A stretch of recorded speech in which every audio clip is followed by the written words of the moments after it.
బాధ్యత అన్న గడ్డప్రసాద్ అన్న సహకారంతో, ఎందుకంటే మన జిల్లా వాసే ముఖ్యమంత్రి గారు కనుక తప్పకుండా ఈ జిల్లా పరిషత్ మందిరానికి ఎన్ని డబ్బులైన బిల్డింగ్ ఖచ్చితంగా కంప్లీట్ చేసే బాధ్యత మేమందరం కూడా ఇప్పుడు మహేంద్ర చెప్పినట్టు ఖచ్చితంగా కంప్లీట్ చేస్తామని చెప్పి కూడా వీళ్ళందరికీ తెలియజేసుకుంటూ, ముఖ్యంగా జిల్లా పరిషత్ అంటేనే ఒక దేవాలయం లాంటిది.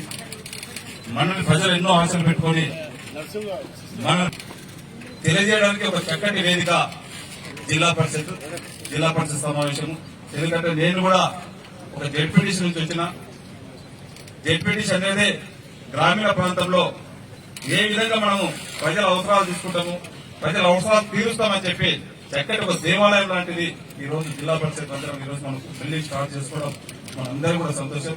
ముఖ్యంగా వేదిక మీద కూడా ఈ రోజు ఇక్కడ మన ప్రసాదన గాని యాదన గాని మొత్తం వాళ్ళు కూడా ఒక ఎంపీపీగా లోకల్ పార్టీస్ నుంచి వచ్చేది ఈ రోజు ఎమ్మెల్యేగా కానీ ఒక మంచి స్థానం, ఒక మినిస్టర్ గానీ ఒక స్పీకర్ గానీ అత్యున్నతమైన స్థానం పొందడం చాలా సంతోషకరమైన విషయం.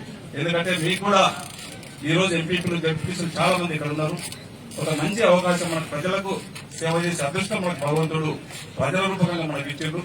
దాన్ని సద్వినియోగం చేసుకుని ఖచ్చితంగా ఇక్కడ ఉన్నటువంటి మళ్ళీ జడ్పీటీసీలు కానీ ఎంపీపీ కానీ మీరందరూ కూడా అత్యున్నతమైనటువంటి పోస్టులకు మమ్మల్ని ఏ విధంగా అయితే జడ్పీటీసీగా నేను బీసీపీ చైర్మన్ గా ఈ రోజు ఒక తాండ్ర ప్రజల ఆశీర్వాదంతో ఒక ఎమ్మెల్యే ఏ విధంగా అయితే మీరు కూడా అంచెలంచెలుగా అందరు ఎదగాలని చెప్పి కూడా మీరందరికీ కోరుకుంటూ, ముఖ్యంగా అధికారులు కూడా జిల్లా పరిషత్ అధికారులు కూడా వారి సమస్యలు కొన్ని తెలిపినాను. ఖచ్చితంగా వారి సమస్యలు కూడా గౌరవ స్పీకర్ గారి సహకారంతో నేను ముఖ్యమంత్రి గారి దృష్టికి తీసుకెళ్తాం.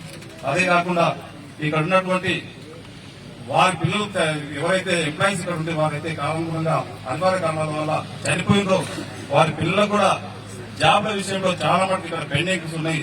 కలెక్టర్ గారి సహకారంతో ఖచ్చితంగా మన ప్రసాదన సహకారంతో ముఖ్యమంత్రి గారి దృష్టికి తీసుకొచ్చి ఆ విషయాలను కూడా అలాంటి వారిని కూడా ఖచ్చితంగా రిక్రూట్మెంట్ అయ్యే విధంగా ఖచ్చితంగా ప్రయత్నం చేస్తామని చెప్పి కూడా తెలియజేసుకుంటూ నాకు అవకాశం ఇచ్చిన వారందరూ కూడా మనస్ఫూర్తిగా ధన్యవాదాలు తెలుపుకుంటున్నాను.